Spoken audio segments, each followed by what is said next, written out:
Ce lundi 16 juin 2025, lorsque le président de la République, chef de l'État, maréchal Mohamed Idriss Déby Itno, sortait de son bureau, personne de son entourage ne savait la destination exacte.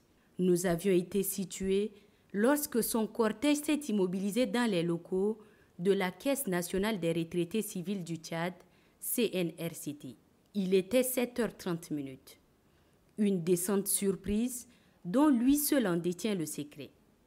Elle vise à toucher du doigt les réalités qui sont élaguées à dessein dans les rapports officiels. Sur place, le chef de l'État a constaté un profond dysfonctionnement.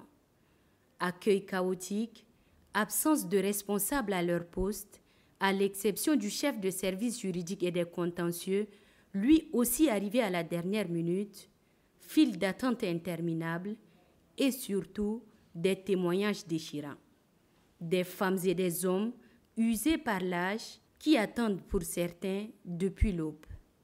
Ils ont exprimé au chef de l'État leur détresse face à des mois de pension impayés, des procédures administratives complexes, des conditions d'accueil déplorables et même des cas d'arnaque. Sans vous mentir, on m'a demandé quelque chose.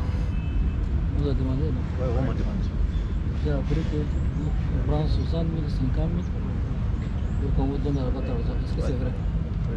Moi, en tout cas, on m'a demandé. À propos de ce qui retire, c'est les syndicats qui retirent 1000 francs par paiement. Donc, nous, on a demandé qu'ils nous rendent compte à tous les retraités pour qu'ils sachent. Mais cet argent porté disparu. Les pensions sont versées après 3, parfois même 4 mois de retard. Et c'est vraiment déplorable. Moi, je vis à Droubali. Je suis obligée de faire des allers-retours, souvent en manque de temps. Et ce que je touche au final ne couvre même pas mes dettes.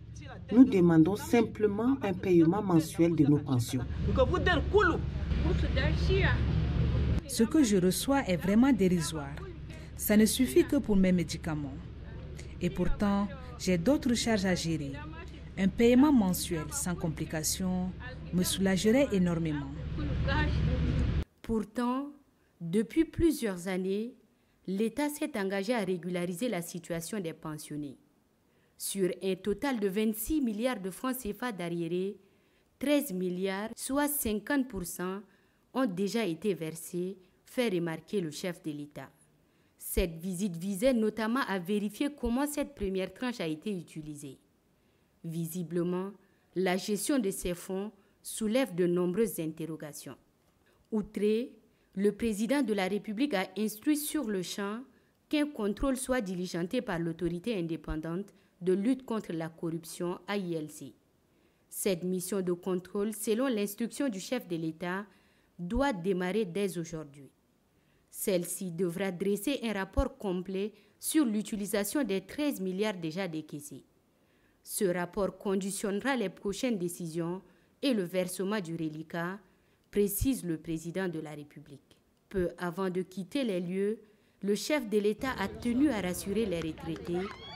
Des mesures fortes seront prises pour assainir la caisse et restaurer la dignité de ceux qui ont servi la République avec abnégation et aujourd'hui admis à faire valoir leurs droits à la retraite.